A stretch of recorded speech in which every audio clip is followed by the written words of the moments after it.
நம் அனைவருக்கும் நம்முடைய இந்த புது மாதத்துடைய வாழ்த்துக்களை தெரிவித்துக் கொள்கிறோம். 2025ஆம் ஆண்டில் முதல் 2 மாதங்களை முடித்து 3வது மாதத்தில் ஆண்டுடைய பிளெஸ்ஸிங்காக, ஆண்டுடைய வார்த்தைக்காக விசேஷமாய் அந்த சங்கீதம் 28, அது தாவீதின் சங்கீதம். தாவீது ஆண்டவரை நோக்கி கூப்பிட்டு அந்த விடுதலை பெற்றுக்கொண்டு ஒரு சங்கீதம் என்று சொல்லப்படுகிறது. அது சொல்வது, என் கண்மலையாகிய கர்த்தாவே, நான் கூப்பிடுகையில் நீர் மௌனமாய் இராதேயும். நான் கூப்பிடுகையில் நீர் கேட்கலனா நான் குழியில் இறங்கிறவர்களுக்கு போல் இருப்பேன் என்று சொல்கிறார். நான் உம்மை நோக்கி சத்தமிட்டு கூப்பிடுகையில், நாங்கள் இடையில் சொல்கிறாரு, கையெடுக்கில் விண்ணப்பங்களின் சத்தத்தை கேளுங்க, நாங்கள் என்னுடைய சத்தத்தை நீங்கள் கேளுங்கன்னு சொல்கிறாரு. அந்த 6வது வசனத்தில் சொல்ற, கர்த்தருக்கு தோத்திரம், அவர் என் விண்ணப்பங்களின் சத்தத்தை கேட்டார் என்று சொல்லுகிறார். 7வது வசனத்தில், கர்த்தர் என் பலனும் என் கேடகமானவர், என் இருதயம் அவரை நம்பி இருந்தது, நான் சகாயம் பெற்றேன், ஆகையால் என் இருதயத்தில் களியுறுகிறது, என் பாட்டினால் அவரை துதிப்பேன். கர்த்தர் அவர்களுடைய பலன் என்று சொல்றார். லார்ட் இஸ் மை ஸ்ட்ரென்த்னு சொல்றாரு. பொதுவாக இந்த சங்கீதம் நாம் என்னைக்கும் வாசிக்கிறப்போ, நம்ம ஆண்டவரை நோக்கி கூப்பிடுறப்போ, ஆண்டவர் எல்லா நிலையிலும் அந்த கடைசி தேவரே உமது ஜனத்தை ரட்சித்து உமது சுதந்திரத்தை ஆசீர்வதியும், அவர்களை பூஷித்து அவர்களை என்றென்றைக்கும் உயர்த்தியுள்ளோம். ஒரு ஜனத்தை ரட்சித்து உமது சுதந்திரத்தை ஆசீர்வதியும், அவர்களை பூஷித்து அவர்களை என்னென்றைக்கும் ஆசீர்வதியும். தினமும் நமக்கு உணவு கொடுக்க சொல்கிறார்.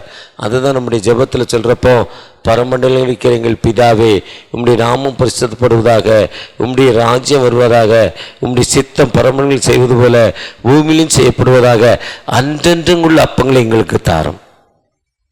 எவ்வளோ இயேசு கிறிஸ்து தன்னுடைய ஜெபத்தை சீஷர்களுக்கு நமக்கு சொல்லிக் கொடுக்குறப்போ, நம்ம ஆண்டவர்கிட்ட அன்றென்று உள்ள அப்பங்களை எங்களுக்கு தாரும் என்று நம்ம கேட்கிறோம். தாவீது கேட்குறாங்க, என்னை போஷித்து நீங்கள் இன்னைக்கு எனக்கு என்ன வேணுமோ என்னை போஷித்து அனுப்புங்கன்னு சொல்கிறார். இதே மாதிரி ஒரு சர்வீஸ் நடந்து கொண்டிருந்தது. அந்த சர்வீஸில் ஒரு சகோதரி முன் லைனில் இருந்தாங்க. அந்த சகோதரியுடைய முகம் சற்று வாடலாய் காணப்பட்டது.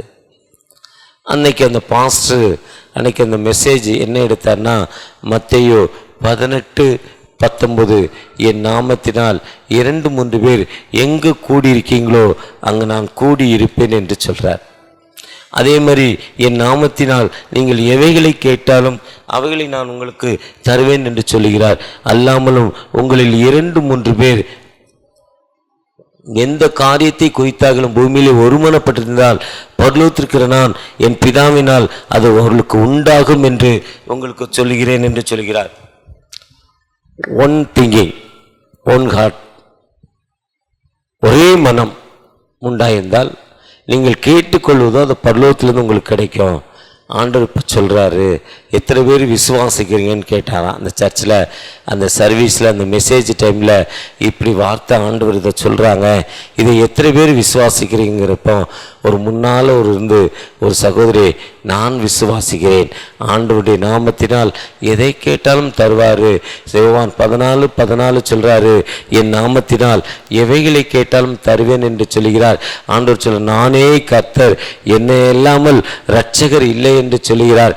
கேளுங்கள் தரப்படும், தட்டுங்கள் திறக்கப்படுகிறோம், கேட்கிறன் எவனும் பெற்றுக்கொள்கிறான், நானே மேய்ப்பன், நல்ல மேய்ப்பன், I M A good shepherd என்று சொல்றார். தாவீது சொல்றாரு, கர்த்தரின் மேய்ப்பராய் இருக்கிறார் என்று தாவீது சொல்றாங்க.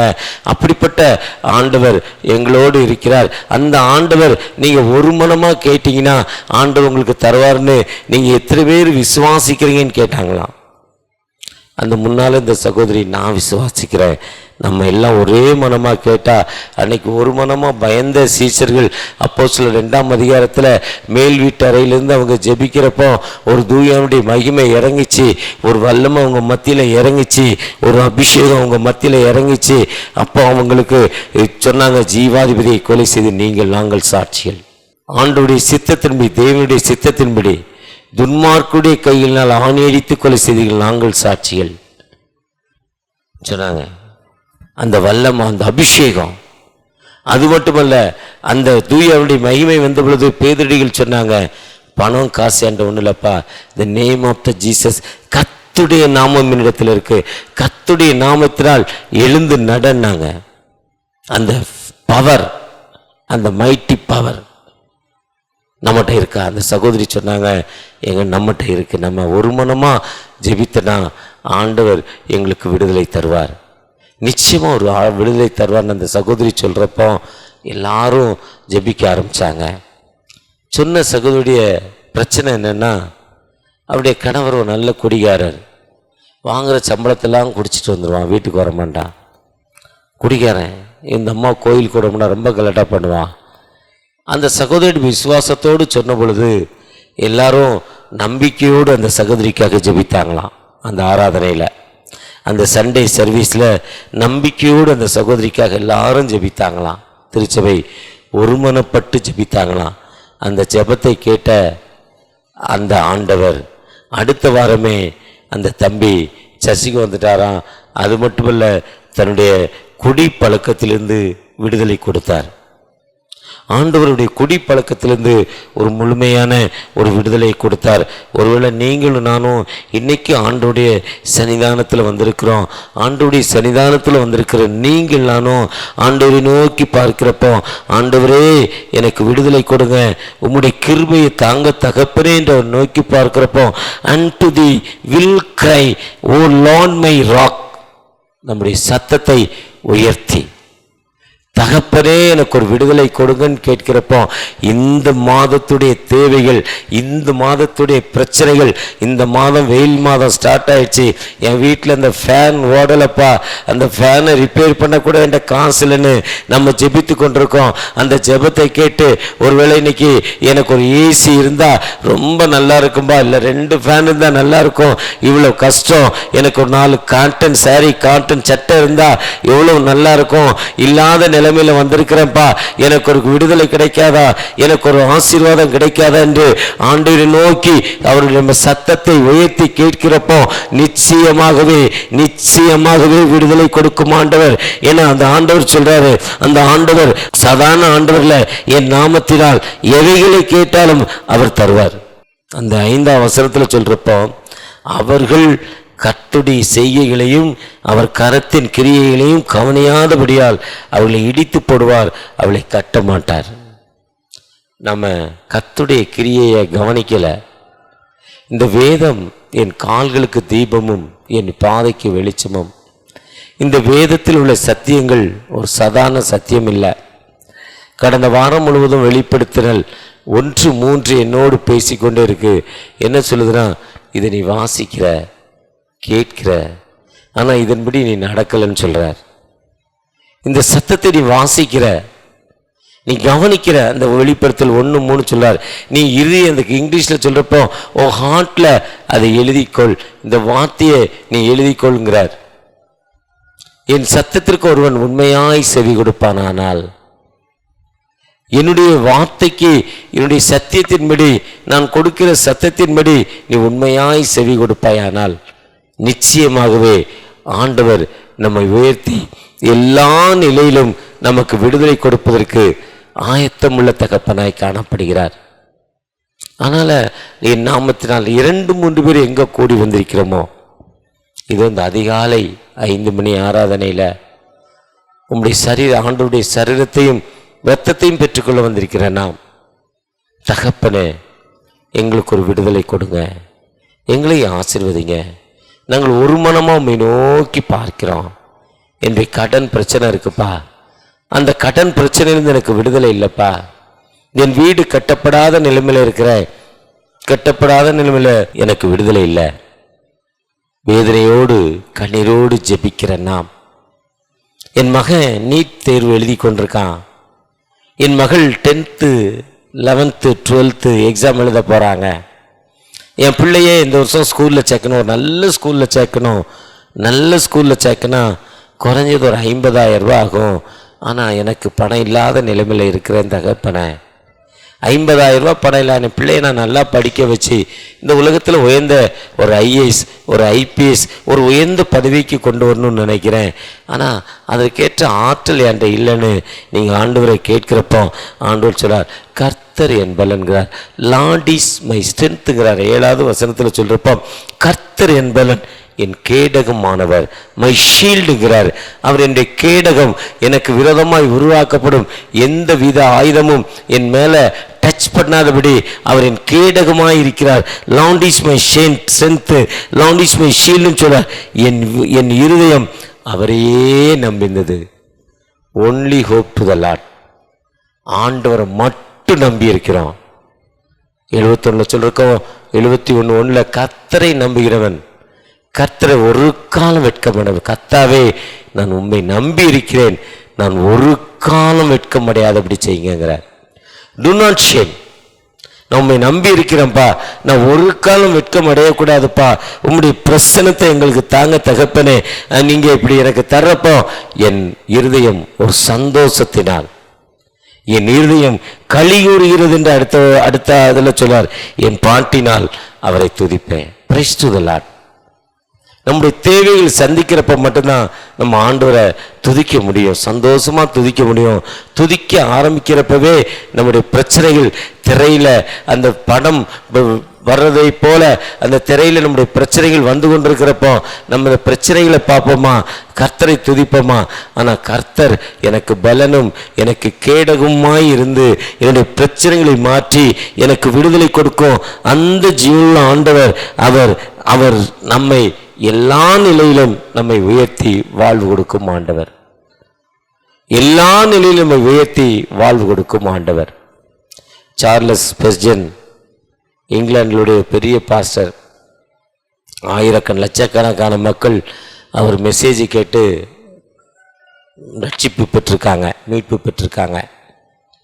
ரொம்ப அதிகாரமாக ரொம்ப ஸ்பீடாக பேசக்கூடிய ஒரு சார்லஸ் ஸ்பர்ஜன், ரொம்ப பயங்கரமான ஒரு செய்தியாளர்.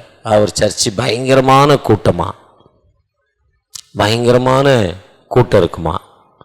ஒரு நாள் அவர் சர்ச்சில் மெசேஜ் கொடுத்துட்ருக்கப்போ ஒரு சகோதரி தன்னுடைய வியாதி நிமித்தம், தன்னுடைய தேவை நிமித்தம், தன்னுடைய பாவத்து நிமித்தம் மறிக்கணும்னு போனாங்களாம். இறந்து போகணும், செத்து போகணும், இருக்கக்கூடாது. அப்படி இன்றைக்கி ஏதாவது ஒரு வகையில் நம்ம மரணத்தை சூசைட் அட்டன் பண்ணணும்னு போய்கிட்டே இருக்காங்க. ஒரு பெரிய ஜனக்கூட்டம், வெளியே கூட்டம், உள்ள கூட்டம், சத்தம், பாட்டுகள். சரி, ஒரு 10 நிமிஷம் இங்கே இருந்துட்டு போவோமேன்னு அங்கே போய் உட்கார்றாங்க அந்த சகோதரி. அதுவரை இயேசுவை ஆண்டவரை அறியாத ஒரு சகோதரி நம்பிக்கையோடு அந்த இடத்துல போய் உட்கார்றாங்க. உட்கார்ந்து ஆண்டவரை நோக்கி அந்த மக்களெல்லாம் ஜெபிக்கிறப்போ இந்த சகோதரி சொல்கிறாங்க, எனக்கு இவ்வளோ வியாதி இருக்குப்பா, இவ்வளோ கடன் பிரச்சனை இருக்குது, கணவன் நல்ல கணவனாக இல்லை, பிள்ளைகளோடு நல்ல உறவு இல்லை, இந்த பிரச்சனை மத்தியில் சாக போகிறேன். ஆனால் இவங்க எவ்வளோ அழகாக ஆண்டவரை துதிக்கிறாங்க, எவ்வளோ சந்தோஷமாக இருக்காங்க. இந்த சந்தோஷம் எனக்கு வராதா? இந்த விடுதலை எனக்கு வராதா? இவர்களுக்கு இருக்கிற ஆண்டவர் எனக்கு விடுதலை தரமாட்டாரான்னு கண்ணீரோடு அந்த சகோதரி அந்த இடத்துல ஜெபிச்சாங்களாம். ஜெபிக்கிறப்போ அவங்கள அறியாத ஒரு பவர் அவங்களுக்குள்ளே வந்துச்சான். அந்த மரணத்துக்கு போகணுங்கிற அந்த நம்பிக்கை மாறிட்டான். இனிமே நான் இறந்து போகணுங்கிற நம்பிக்கை மாயிடுச்சு. ஆண்டவர் எனக்கு வாழ்வு கொடுப்பாருங்கிற அந்த ஸ்ட்ரென்த் வந்துச்சு. கர்த்தரே மை ஸ்ட்ரென்த். ஆண்டவன் என்னுடைய வெள்ளன்க, என் கிருதியம் கர்த்தருக்குள் கலிகூறுது வார்த்தையின்படி நீங்கள் நானும் எவ்வளோ பிரச்சனையின் மத்தியில் வந்தாலும் என் நாமத்தினால் அவர் சொல்றார், நானே வழியும் சத்தியம், நானே நல்ல மேய்ப்பன், நானே உன் பரிகாரிய கர்த்தர், நானே கர்த்தர், என்னை இல்லாமல் உலகத்தில் வேறொரு தெய்வமே இல்லை, நான் தான் வானத்தையும் பூமியும் படைத்தேன், நான் அந்த வானம் பூமி நான் தான் படைத்தேன், நான் தான் ஜீவனுள்ள தேவன்.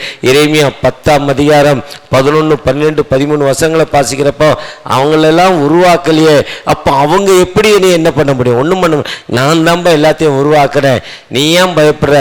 மோசேட்ட சொன்ன பிரகாரமாய் நான் தான் உன் நாக்கை உருவாக்குறேன், நீ ஏன் கவலைப்படுறேன்னு சொல்றார்.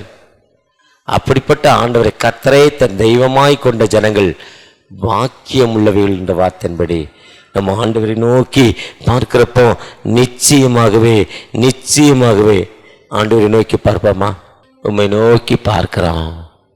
உம்முடைய கிருபையை தேடி பார்க்கிறோம்.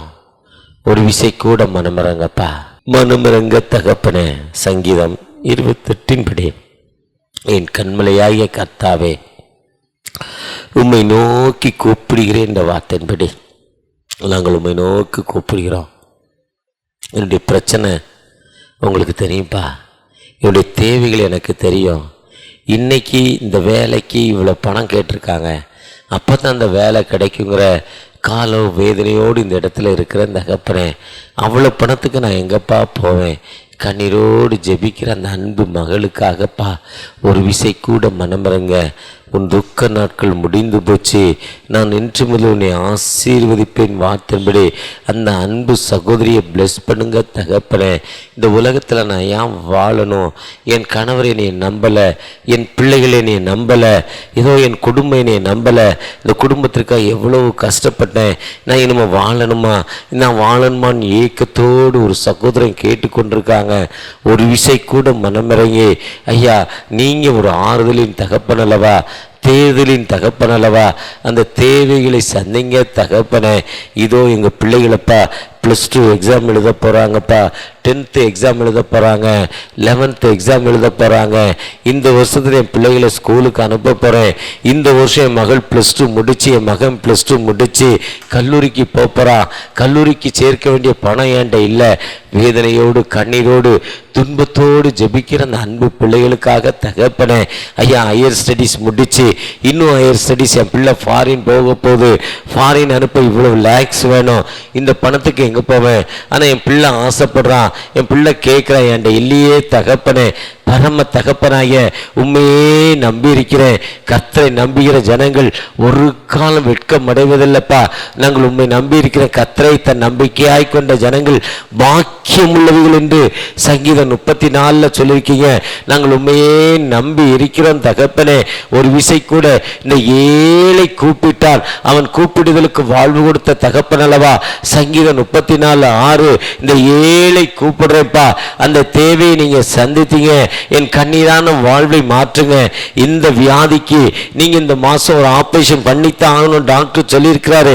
இந்த ஆபரேஷனுக்கு இவ்வளவு செலவாகுது, அரசாங்க ஆஸ்பத்திரி போனா சீக்கிரம் நடக்காது, பெரிய லிஸ்ட் இருக்கு, நான் என்ன பண்ணுவேன்? இந்த ஆபரேஷனுடைய தேவைகள் இருக்குப்பா, இந்த தேவைகள் மத்தியில் என்ன செய்வேன்? யார் எனக்கு உதவி செய்வா?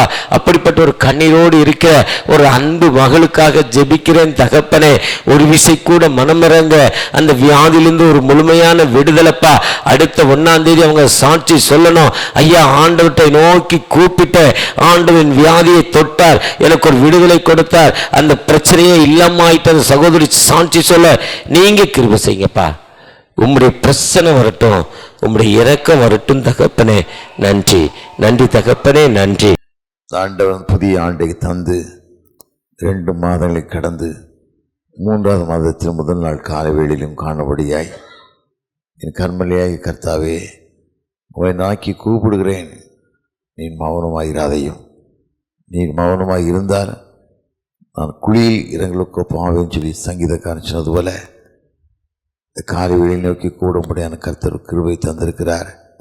இந்த கிருபையை நினைத்து ஆண்டவரே, அன்புக்கு நாங்கள் பாத்திரமாய் சாட்சியாய் உம்மோடு வாழக்கூடிய பிள்ளைகளாய் மாற கிருபை தாங்கன்னு காண்டு கேட்கலாமா? ஒவ்வொரு நாட்களும் கரம் பிடித்து நான் உன்னை ஏந்துவேன், உன்னை சுமப்பேன், உன்னை தப்புவிப்பேன், உன்னை பாதுகாப்பேன்னு சொல்லி வாக்குத்தத்தம் வாழ்க்கையில் கொடுத்து பாதுகாத்து வந்து இந்த புதிய மாதத்திலும் புதிய கருப்பை தந்து அது பாடுபட்ட மாதத்துக்கு வருகிறோம்.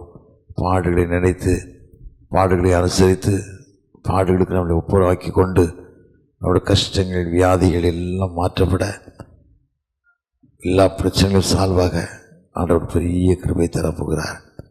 அந்த கிருபையை நினைத்து ஆண்டவரே, அன்புக்கு பாத்திரமாய் மாற கிருபை தாங்க, எங்களோடு இருங்க, எங்களோடு பேசுங்க, எங்களை வழிநடத்தி காத்துக்கொள்ளுங்க.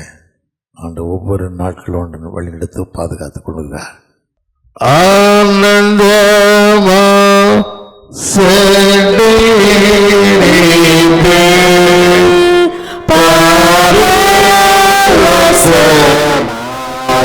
ஆகையோடு ஏறி போகிறோம்.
நல்ல தகப்பனே, எப்பொழுதும் உங்களோடு வாழ நெருங்கி ஜீவிக்க தந்தக்கு பெரிய கிருபைகளுக்காக நன்றி ராஜா. இந்த கிருபையை காத்துக்கொள்ள கிருபை தாங்க. ஒவ்வொரு பிள்ளைகளையும் பலப்படுத்தி பாதுகாத்துக் கொள்ளுங்க. பலகீனமாக இருக்கும் பிள்ளைகளை பலப்படுத்தி வழிநடத்தி பலவீனத்தில் பலன் பரிவிடமாய் விளங்கு சொன்ன வார்த்தை நிறைவேற கிருபை தாங்க. பிள்ளைகள் கொடுத்த காணிக்கை விசேஷித்த கொண்டு ஆசிரியத்து மாத்திரமல்ல 60-100 பெருக கிருபை தாங்க. காத்துக்கொள்ளுங்க, வழிநடத்துங்க, பலப்படுத்துங்க. இயேசுவின் நாமத்தில் நீங்க நல்ல பிதாவே, ஆமென். எல்லா புத்திக்கு மேலான தேவ சமாதானம் நம்மோடு இருந்து நாம் தேவனை நம்முடைய குமாரன் நம்முடைய நாதர் இயேசு கிறிஸ்துவை பற்றி அறிவிலும் அன்பில் நிலைத்திருக்கும்படி நம்முடைய இதயத்தின் சிந்தையை காக்கிடுவது பிதா குமாரன் பரிசுத்தாவின் திரியேக நாமம் நம்மோடு இருந்து இப்பொழுது எப்பொழுதும் சதா காலங்களிலும் கடந்த மாதத்தில் பாதுகாத்த ஆண்டவர் இந்த புதிய மாதத்திலும் நம்மோடு வழிநடத்துவாராக.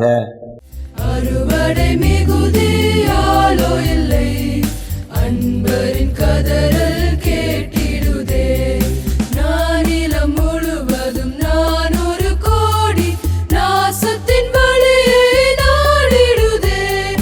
இயேசுவின் அன்பு என்னையும் நெருக்க எழும்பிடுவோம் நாம் வாலிபரே.